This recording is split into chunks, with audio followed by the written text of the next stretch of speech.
Servos de Deus, a buzina tocai, Jesus em breve virá. A todo mundo a mensagem levai, Jesus em breve virá. Apresentamos o programa da Voz da Profecia, uma mensagem de fé e esperança que anuncia a volta do Senhor. Várias foram as razões por que Cristo se manifestou no mundo.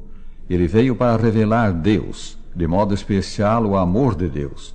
Veio para compartilhar as nossas tentações, as nossas provações, as nossas dores, e assim poder simpatizar conosco. Cristo veio para nos dar exemplo do reto viver. Ele foi o homem modelo, mas foi principalmente para solver o nosso maior problema que o Filho de Deus se fez membro da família humana. O problema é o pecado, que ergue uma parede de separação entre Deus e o homem, corrompe, faz sofrer e leva à morte. Sem a remoção do pecado, todos os demais objetivos da sua vinda ao mundo teriam sido inúteis. A gravidade do mal do pecado e a impossibilidade de nos livrarmos dele por nós mesmos são patenteadas pelo extraordinário ato do Criador descendo ao nível da criatura, fazendo-se homem como nós. Esse objetivo central da manifestação de Cristo foi revelado ao profeta Daniel mais de 5 séculos antes do nascimento do Senhor. Ao dar o exato ano da vinda do Messias, o anjo Gabriel, assistente de Deus, disse: 70 semanas estão determinadas sobre o teu povo e sobre a tua santa cidade, para fazer cessar a transgressão, para dar fim aos pecados, para expiar a iniquidade, para trazer a justiça eterna. Daniel 9, 24. As 70 semanas aqui mencionadas, como foi demonstrado na precedente palestra, eram semanas de anos, devendo as primeiras 69 delas, partindo de 457 a.C., levar até o Messias ou Cristo, cuja obra é aí descrita. Notemos, ele devia fazer cessar a transgressão, dar fim aos pecados e expiar a iniquidade. Como realizaria Cristo essa obra? Sofrendo ele mesmo o castigo reservado ao pecador. O salário, castigo do pecado, é a morte. Romanos 6, 23. Para poder abolir o pecado, o Senhor Jesus Cristo devia dar a sua vida no lugar da nossa. O sistema de sacrifícios com os seus animais imolados, instituído por Deus, tão logo o pecado entrou no mundo, simbolizava o sacrifício de Cristo. Estamos lembrados de que João Batista afirmou certo dia, ao ver Jesus aproximar-se dele: Eis o Cordeiro de Deus, que tira o pecado do mundo. São João 1, 29. Ao chegar a hora em que deveria assumir o pecado do mundo e tomar o lugar da raça culpada perante a justiça divina, Cristo entrou num jardim próximo de Jerusalém, o horto de Getsêmani, a fim de estar a sós e orar ao Pai. Na sua humanidade, o Salvador, que era imaculado e santo, como que recuava diante da ideia de se tornar culpado, pecador e, consequentemente, ser separado de Deus. São Marcos relata que ele começou a sentir-se tomado de pavor e de angústia, e disse aos 3 discípulos que levara consigo: A minha alma está profundamente triste até a morte. Ficai aqui e vigiai. Capítulo 14, 32 a 34. Então, adiantando-se um pouco, prostrou-se sobre o seu rosto em oração. Contemplai-o, considerando o preço a ser pago pela alma humana. Em sua agonia, apega-se ao solo frio como a impedir de ser levado para longe de Deus. O enregelante orvalho da noite cai-lhe sobre o corpo curvado, mas não atenta para isso. De seus pálidos lábios irrompe o amargo brado: Meu Pai, se é possível, passe de mim esse cálice.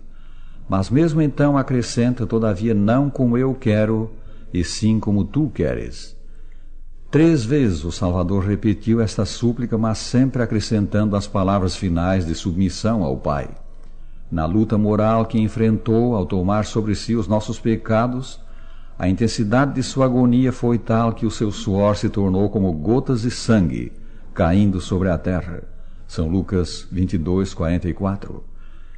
Ao sair do jardim, Jesus foi preso e submetido a julgamento perante os líderes religiosos e perante o representante de Roma. No decorrer das horas desse julgamento, ele foi alvo de afrontas e maus tratos, talvez quais nenhum outro homem já suportou. Condenado à morte pela intolerância religiosa dos dirigentes do seu próprio povo, o Senhor Jesus Cristo foi pregado numa cruz. Sobre ele pesava então a culpa do mundo. A Escritura diz que ele carregou em seu corpo sobre o madeiro os nossos pecados. 1 São Pedro 2:24. E porque se fez pecado por nós, Cristo morreu pelos nossos pecados. 1 Coríntios 15, versículo 3. Foi justo o ato de Deus fazendo recair sobre seu Filho a culpa e o castigo de outros? A morte de Cristo não foi uma arbitrária colocação sobre uma inocente terceira pessoa da penalidade pertencente a outra. Não.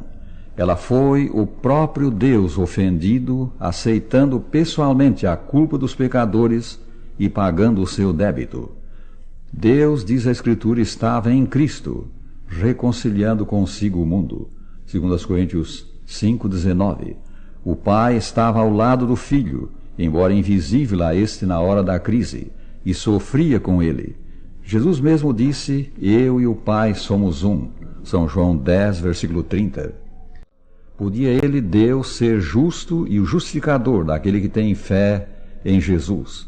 Ele honra a lei cobrando a penalidade. Ele transforma o pecador pela comovedora exibição do seu amor. Dessa maneira, o perdido pode ser salvo e, contudo, não serem expostos a perigo os 99 justos do universo sem pecado. Pelo fato de que em Cristo a divindade estava unida à humanidade, ele era divino humano, e pelo fato de que, como homem, ele viveu sem cometer pecado, a oferta da sua vida constituiu um perfeito sacrifício e pagou plenamente a nossa dívida. Na verdade, os seus méritos excederam infinitamente a nossa culpa. Assim, por um único sacrifício, ele atingiu o alvo mor da sua vinda ao mundo: dar fim ao pecado, erradicar o pecado. Daí a afirmação do autor sagrado: nessa vontade é que temos sido santificados mediante a oferta do corpo de Jesus Cristo, uma vez por todas. Hebreus 10, versículo 10. Quando, pois, aceitamos o que ele fez por nós, a sua morte e a sua vida imaculada são postas a nosso crédito, e os nossos pecados são perdoados, todos os pecados, até o mais negro deles. Ele mesmo disse: todo o pecado e blasfêmia serão perdoados aos homens. São Mateus 12, 31. Tão completo é o perdão concedido que Deus nos passa a ver como se nunca houvéssemos pecado. Agora, pois, escreveu São Paulo, já nenhuma condenação há para os que estão em Cristo Jesus. Romanos 8, versículo 1. Maravilhoso! Todo um mal passado desfeito, anulado, apagado, e apagado por Deus. Mas a obra de Cristo na cruz possibilitou mais que isto. Ele viria também, disse o anjo a Daniel, para trazer a justiça eterna. Daniel 9, 24. O Senhor Jesus Cristo, removendo a culpa do pecado, proveu para a implantação em nós de um novo elemento. Esse novo elemento é o seu perfeito caráter, também chamado a sua justiça, que recebemos quando recebemos Cristo. Foi a isso que se referiu São Paulo quando escreveu: estou crucificado com Cristo, logo já não sou eu quem vive, mas Cristo vive em mim. Gálatas 2, 19 e 20. A presença de Cristo no coração leva-nos a um viver cada vez mais semelhante ao dele próprio, cada vez mais em harmonia com os santos princípios do reino de Deus expressos nos 10 mandamentos e ampliados em toda a Santa Bíblia. Pela transgressão desses princípios, o homem tornou-se pecador, escravo do pecado. Cristo veio para nos libertar dessa escravidão, para restaurar em nós a imagem perdida de Deus. Este é o supremo alvo da sua obra salvadora. Que pede Deus de nós para nos dar esta bênção? Ele pede fé no seu Filho. O apóstolo Paulo, como vimos, escreveu que, como resultado do sacrifício de Cristo, Deus pode ser justo e o justificador do que tem fé em Jesus. Romanos 3, 26. Lemos ainda: porque pela graça sois salvos mediante a fé. A graça é a parte de Deus na salvação e a fé a nossa parte. Isso não vem de vós, é dom de Deus, é dádiva, presente de Deus. Não vem de obras para que ninguém se glorie. Efésios 2, 8 e 9. Assim, quando cremos em Jesus como nosso Salvador pessoal, que provou a morte, o castigo do pecado em nosso lugar, quando nele cremos e com arrependimento o recebemos no coração, somos perdoados e transformados, somos feitos filhos de Deus. Foi este, pois, prezado ouvinte, o objetivo do ato de Cristo morrendo por nós, dar fim ao pecado, nosso mortal inimigo, extinguir o pecado na tua vida e na minha. E Ele agora nos convida a aceitar o bem que nos comprou. O infinito preço que pagou para nos possibilitar salvação revela amor que transcende o nosso entendimento. Poderás resistir esse amor? Poderás continuar no pecado vivendo para ti mesmo? Aceita agora o que Ele fez por ti, recebendo-o no coração, confiando-te a Ele.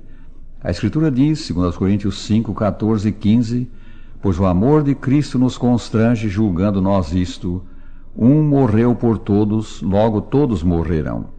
E Ele morreu por todos, para que os que vivem não vivam mais para si mesmos, mas para aquele que por eles morreu e ressuscitou.